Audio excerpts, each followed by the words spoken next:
There is a morbid curiosity innate to us that always asks what happens when we die, which I suppose says a lot more about humanity's slow acceptance of death. But what about gods? On one hand, they are powerful entities that can terraform and destroy the world with one word. But on the other, they are fragile creatures that erode as time passes on. And much like the story of Genshin has emphasized time and time again, gods bleed. So today, let's dive into the question, what happens when a god dies? Just a disclaimer, when I say god, I mean an entity that is most likely a part of Celestia's roster, such as the ones that are considered rulers of a place, or are literal deities within the demon gods roster who fought in the Archon War. So these are Barbados, Morax, Baal, etc. In the world of Genshin, gods can range from demigods to adepti to the Archons, but we will put this closer to Celestia. So anyway, let's begin. First, we should begin with the immediate effects. When a god dies, their divine power is expelled and causes unparalleled damage to mortals. In the story quest Flore, we see the goddess of salt Havria lose her life at the hands of her people, and Morax tells us that no matter how weak the god, the power that flows forth when they are slain is beyond the strength of any mortal coils to bear. Afterwards, we see the consequences of her murder. The descendants that were too close to her body were turned to salt. This suggests that a god's body is a vessel, and that the power inside them would burst out during the time of their death, much like if you shatter a glass bottle that has water inside. There is no reason that suggests this phenomena only occurs with the goddess of salt, but the effects may vary depending on the god's element and ideal. Can you imagine how horrifying it was to see Morax's body fall from the sky during the rite of descension?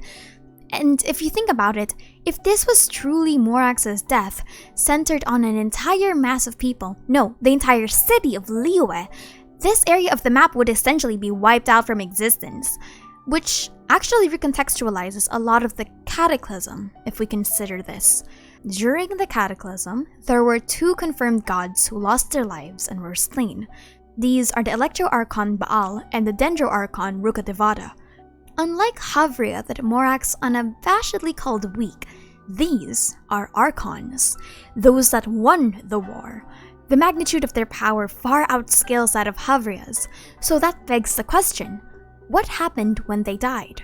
Especially since they'd seemingly died on the battlefield in Conria. When the Dendro-Archon perished in the Cataclysm, we know at the very least that the greenery in Tevat immediately ceased, and her death was felt across the land. According to the Viridescent Veneraire, the grass and the trees never spoke again. But my theory isn't as to what were the physical effects of their death, because we can easily just say thunderstorms and more forests, but rather that their deaths were such a crucial part of the Cataclysm because of the potential strength their divine power expunged at the enemies. If Makoto and Rukkhadevata died in the center of the battlefield, then the sheer divine power that is released from their vessel can most likely level the battlefield simply out of magnitude. And that just makes me even more curious about Celestia's inner workings. Did they know about the gods being a massive advantage if they were to be sacrificed? Did Makoto and Rukkhadevata know that this would be the case, which is why they had contingencies if they were to die or refused to tell other people that they knew? Who knows, honestly? There's nothing we know for certain about what happened 500 years ago. But now we move on to the second point of discussion, which is mostly for the Archons. Is there a line of succession? The thought of an Archon dying has a lot of repercussions on the land that they rule over. Not only is there a symbolic effect, much like how Liyue and Sumeru had to undergo massive political changes and adjust to fill the god's presence, but also the literal effect of a missing god. What really happens when there is no celestial body currently in ownership of a land due to an Archon's death? Well, there seems to be a constant in the land of Tevat that distinguishes this continent from other areas of the world like Enkanomiya or Conria, and you can see this if you observe the line of succession whenever an Archon lives or dies. The 7 nations must always be under jurisdiction of a living divine entity that Celestia recognizes, regardless of how hands-on they are in ruling over their nation. For example, Barbados and Morax, assuming the mortal roles of Venti and Zhangli, are still considered as the respective Archons of Mondstadt and Liyue, while we as the player see them as not necessarily being rulers, or even just want to rest at this point. It's possible that they still respect that constant, and that Celestia doesn't care what happens to them, because regardless of how they run or how far they give the Gnosis, they still retain the Archon status, because they're still alive. They can deny it all they want, but to truly retire from being an Archon in the eyes of Celestia could be the same as dying. Then we have Inazuma, which was passed on to Beelzebul.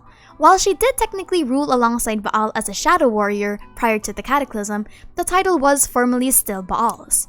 But then we get to the Dendro Archon Nation, which is fascinating. Sumeru introduced us to the concept of God's birth, which in the span of the present story has never been touched upon given how all the gods we know predated the Cataclysm, with Kusanali being the outlier. But then consider why she needed to be birthed in the first place.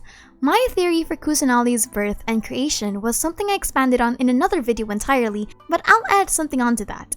My theory is that Greater Lord Rukkhadevata and the god of time Istaroth created Kusanali as a contingency in the event of Rukkhadevata's death in Khaenri'ah. I believe that Kusanali needed to be born because there were no more entities in Sumeru that could bear the title of Dendro Archon. Sumeru once had 3 god kings, Greater Lord Rukkhadevata, the Scarlet King, and the Goddess of Flowers, each with their respective attunement to wisdom and with their respective domains. Something that I would parallel with Orobashi's Watatsumi Island and the Raiden twins' Narukami Island. But when all 3 of them perished one by one, there was no known god that could harness the Dendro power, at least according to our current understanding of the lore. Is there a criteria of being a god worthy of Archonhood? Most likely, but then if a nation runs out of potential candidates, I theorize that Celestia steps in to establish new order, which in this case is the birth of Kusanali as the Lesser Lord. It's even possible that Kusanali ties into the first part of this video, about how divine power is expunged from a god's corpse upon their death. She could be Rukkhadevata's power manifested, fulfilling the circle of life motif that Dendro is known for. But now, what about the Gnosis? As far as we know, the power of the Gnosis connects deeper with the godlike abilities of the Archons, not necessarily their elemental connections. The production of Mora, for example, is connected to the Geonosis, while James and the Akasha Terminal are connected to the Dendros. But even without the Gnosis, the gods can still function as powerful deities. Beelzebul's Plane of Euthymia and Musou no Hitotachi are examples. So, is a Gnosis required to be passed down to the successors? The answer for this is no. The Gnosis doesn't have to be on the Archon to be considered the Archon. So if an Archon dies, the Gnosis can be given away, but that piece has nothing to do with their status. So moving on to my next point, is what about erosion? Erosion is not conventional death, but everything in this world goes through erosion eventually. But I wanted to open this topic because there's this line between mortal and immortal that Genshin constantly burns through. Gods, or at least the demon gods, are not omnipotent or omniscient beings, and they are certainly not eternal. Erosion was never specified to have any specific effects, but there are some vague hints. Explosive bouts of emotion and impulse, as well as the loss of memories. Erosion makes its wielder volatile. Erosion makes a god dangerous. So the fourth and final question that I have for this video is, what happens to the god when they die? Honestly, we don't know. There are vague hints of the presence of creatures staying in Teyvat despite their deaths, but as for gods, nothing is certain. Celestia is considered as the heaven of Teyvat where people ascend, but that's not entirely true. There are symbols that suggest that the gods who died have a lingering presence, but the whole story of that is unknown. If a god dies, where do they go? Hu Tao, for example, deals with death, and in her domain, we see that there is a veil-like separation between the living and the dead. It's possible that gods have to abide by the fundamentals as well, that they are separated by something greater than Celestia.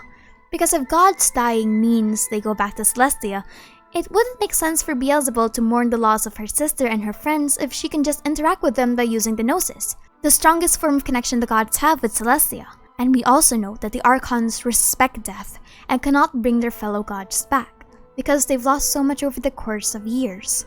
Death is permanent in this game and has permanent consequences. Even Chi-Chi as a zombie is not a perfect resurrection, and a lot of her original faculties, like speech and mental capabilities, are limited. There was mention in the Deepwood Memories that the souls can be destroyed by death, and that happens when the memories are lost or have eroded. Which leads me to the following theory. When a god dies, what happens to them after death depends on the severity of erosion that has occurred in their soul. According to the same passage in the Deepwood Memories, the soul is a void concept, and memories shall one day return to the land. It's possible that all living things that die return their memories to the source of it all, the ley lines and the Irminsul. But if a god's memories are eroded by time according to the heavenly principles, that means that there's just nothing returning to the Irminsul. But that's my theory. And yes, that's it for me today. This was just a topic that I really wanted to make that branched into other topics that I couldn't necessarily put into a title of other videos because of how vague they can be. But anyway, my name is Aster and thank you for chilling with me.